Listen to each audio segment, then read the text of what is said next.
All right, second video of the day. It's probably my last one. I didn't really have any other topics to talk about, but in case anybody's wondering, this is my Innings shirt. Yeah, from Innings Festival in Tampa. Nice gentleman on the street, sold it to me for $10. Definitely saved $25 doing that. Definitely, if you get a chance to, there's nothing wrong with buying any merchandise on the street. A lot of people like are sketched out by it, but it's not. I mean, the only thing about it is some people.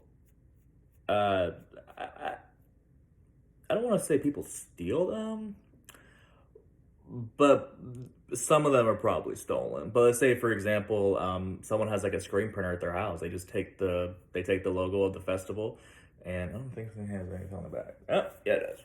Yeah, set list on the back. They just take their screen printer and they just take the festival listing. They just screen print it on like a regular black like Hanes shirt that you can buy at like Walmart or something. They sell it to you. I mean, that's all they do at the regular festivals anyway. It's just not the official merchandise. So, yeah, nothing wrong with that at all. Well, for the most part. So, this topic is it's a big one in our industry. It's about like getting paid wrong. And what I mean by that is that sometimes you'll work festivals and sometimes it's a local festival and the people that run the festival, they don't, I wouldn't say they're dishonest, but you know how much you're getting paid. Like for example, anybody who's bartended before, I'll put this example up. I love using this example because you anybody who does these events on the regular, they know that what I'm about to describe is like, oh, that's you're supposed to make stupid money. So I put this one. So it was a festival at Tipwell, which hate. However, it was a 21 and up festival.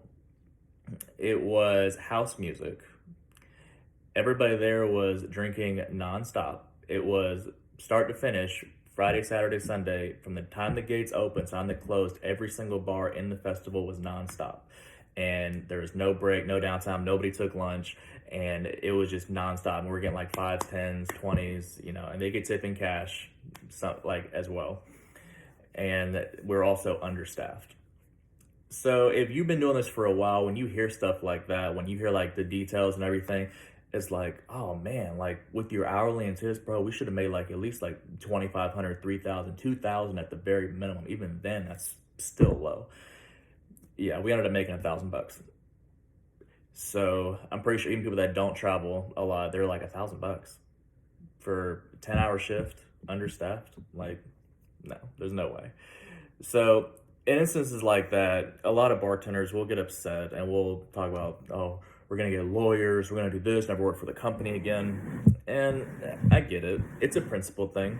I've been on that side of the spectrum as well, where I would like to see something happen about the situation, but 9 times out of 10 it won't happen, and we're just gonna get all worked up for no reason. A lot of times you just wash your hands of it, don't work for that company again, and you just move on to the next festival. It's one of those things where I like to use the term bite the bullet a lot, and then sometimes you just have to learn. It's a huge gamble when we go into these festivals, like especially ones we've never done before or work for companies that we've never worked before. It's all just a gamble whether we're gonna get lunches, or sometimes the companies pay for your lunch. Sometimes we're able to exchange products for lunch. Sometimes we take as many breaks as possible. Sometimes the managers are good. Sometimes they just sit on their phone. I mean, every festival is a gamble depending on what you're gonna get when it comes to money wise and how things are run and set up. So it's always good to stick to a core group of people that you travel with, that their sleeping arrangements, exactly like how they operate. So that's one part that's taken care of. And then the other side is hopefully you can work for a company that does a lot of different things. Like you can work for, my favorite company to work for is Spectrum. Spectrum is very consistent across the board. Almost every event is very identical. Staffers are the same, and pretty much the money is pretty much consistent. Like you're going to make these festivals going into it for the most part. This year has been a little different for a lot of people though, including myself. Just throwing it out there. I have this year I have not broken. Not broken. I've not broken. Yeah, that's correct grammatically. I've not broken $2,000 this year. Any event that I've worked, whether it be golf, festival, 4-day, 2-day, no event, I've not broken $2,000 this year. And from a standpoint for certain things, you would think that I've been screwed over, but like everything that I've worked this year, I know that I have not been screwed over when it comes to people like not paying me what I should be getting paid.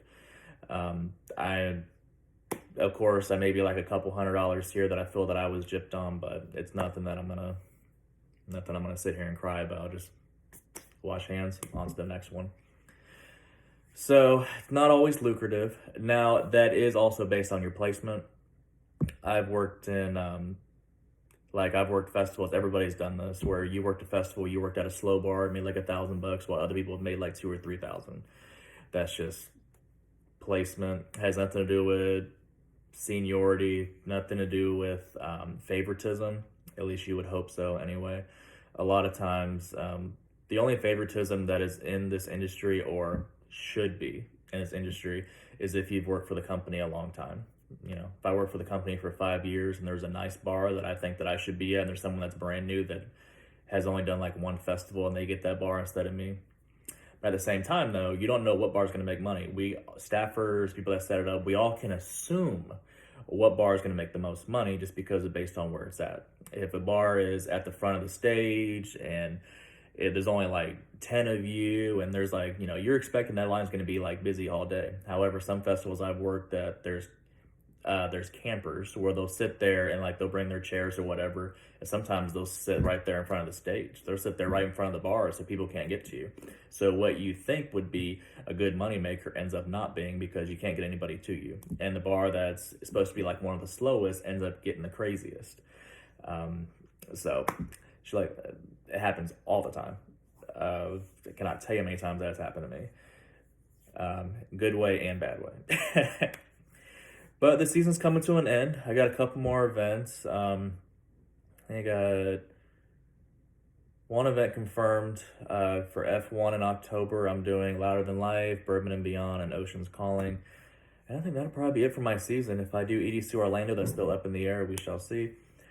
And then we're all just going to hang out for the next 3 months until February comes around.